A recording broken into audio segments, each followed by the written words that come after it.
শরীয়তের বিধান ওটাই জবরদস্ত ছিল না এটা ছিল? যাকাত আদায় করাটা ছিল না কুরবানিটা ছিল? এটা আগে ছিল, যাকাতটা ছিল। আজকে সারা পৃথিবী জুড়ে নয়, ভারতবর্ষে কত মুসলমান এমন আছে তারা যাকাত দেয় না, কিন্তু কুরবানি ফার্স্ট ক্লাস ভাবে দিয়ে দেয়। হয় না ভাই? হয়তো আপনাদের এলাকায় সবাই যাকাত দেয়, আলহামদুলিল্লাহ। না যাকাত দিলে মল্লিক পাড়া কিন্তু এত ভালো হতো না। আমি তো যখন এসেছি তখন টালির ঘর তো প্রচুর ছিল। আপনারা যাকাত দিয়েছে দিয়ে কিন্তু আল্লাহ মাল আপনাদের বাড়িয়ে দিয়ে প্রায় সব ফাঁকা ঘাট চলে গেছে।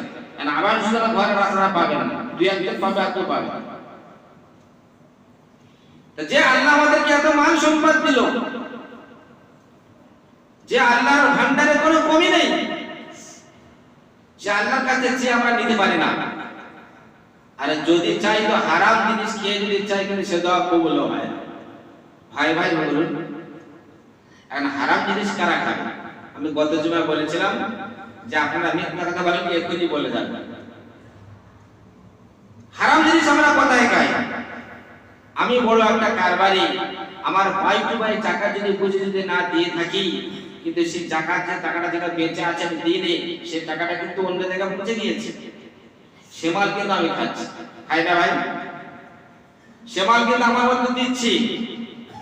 তাহলে আমি আমার টাকা হালাল করার কথা আমি হারাম জিনিস ভক্ষণ করছি। মরে যাওয়ার পরে কিন্তু আমার কিন্তু জবাব দিতে হয়। দুনিয়া কদিন বাঁচবো?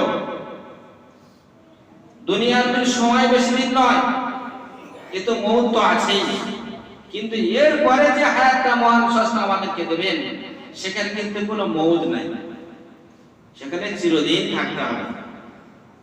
আমি প্রথম যে কথা বলছিলাম, আল্লাহর নবী সাহাবী হযরত আবু বকর, হযরত ওমর, তারা ভালোবেসে আল্লাহ রাসূলকে জান্নাতে গিয়েছে।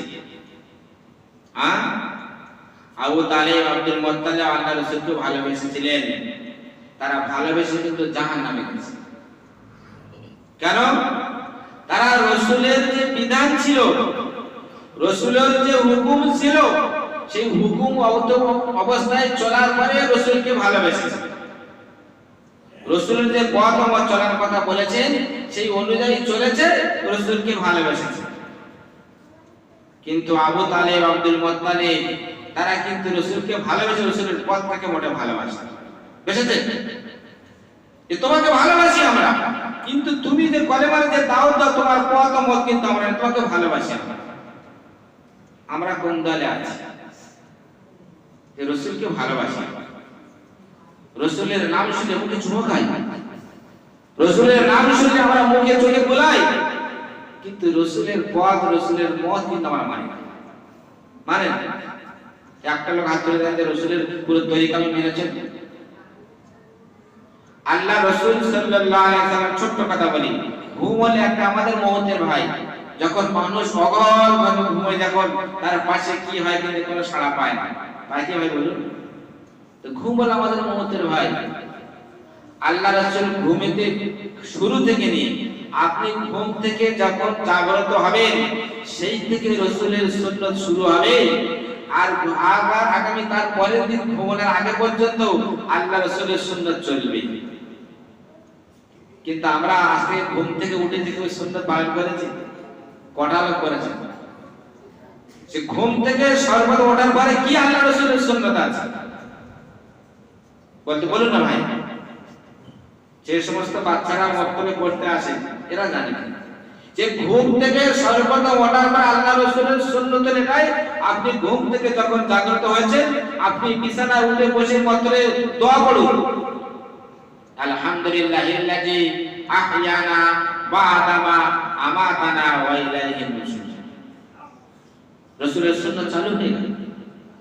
আপনি জেগে উঠেছেন, মওত থেকে জেগে উঠেছেন, এতক্ষণ আপনার কোনো হুঁশ ছিল না যে আল্লাহ আপনাকে জীবিত করলেন। আবার মওতের আগে পর্যন্ত যখন আবার মওতের জন্য প্রস্তুতি নেবেন সেখানেও দোয়া করতে হবে। তাই সারাটি দিন সেই রাসূলের সুন্নাত যদি আমরা চলি, রাসূলের পথ মত রাসূলের তরিকা যদি চলি, আমাদের স্বাস্থ্য ভালো থাকবে, সংসারে শান্তি থাকবে, সংসারে বরকত হবে।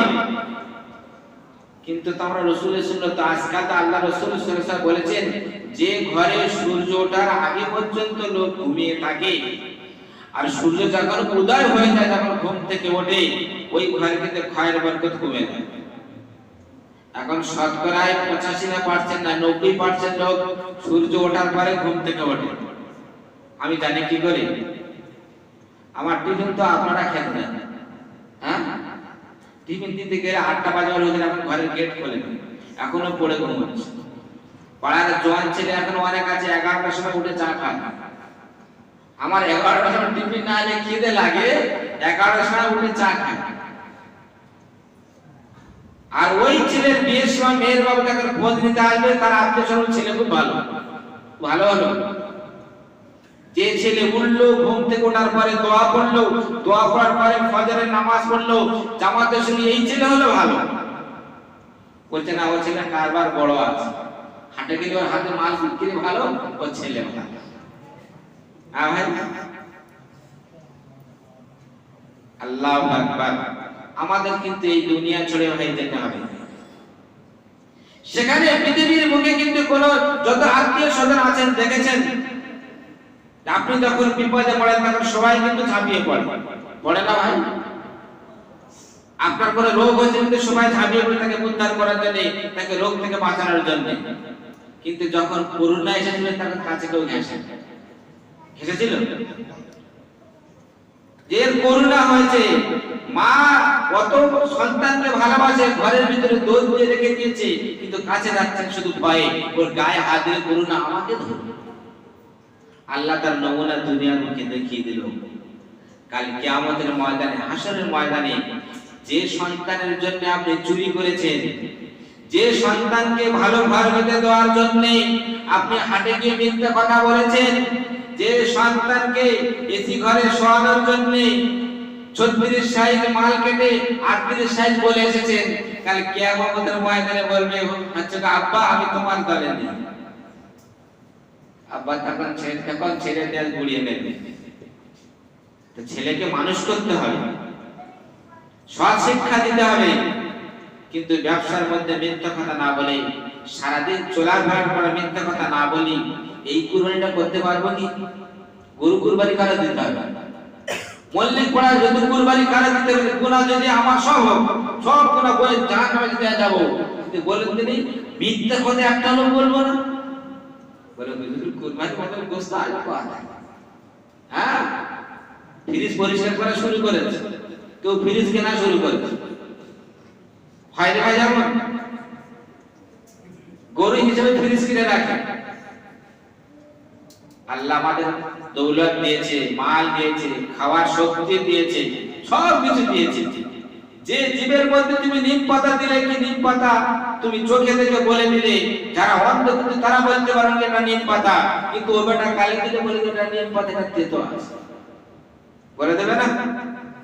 তো বান্দা তুমি যখন চোখটা যখন বন্ধ করবে তখন তোমার বুঝে আমি এতদিন নিম পাতা কি চিবিয়েছিলাম না মিষ্টি পাতাকে চিবিয়ে খেয়েছিলাম, তখন তোমার বুঝে আসে। আল্লাহ তোমার কাছে এত নিয়ামত দিয়েছে, সেই নিয়ামত তোমরা শুকরিয়া আদায় করতে পারো। আমার ভাইরা, সময় এখনো আছে। জিলহজ মাস এখনো আমাদের সামনে চলছে, জিলকদ মাস চলছে। আমরা তওবা করে নিই, আল্লাহ নিশ্চয়ই আমাদেরকে ক্ষমা করবেন। তিনি গফুরুর রহিম।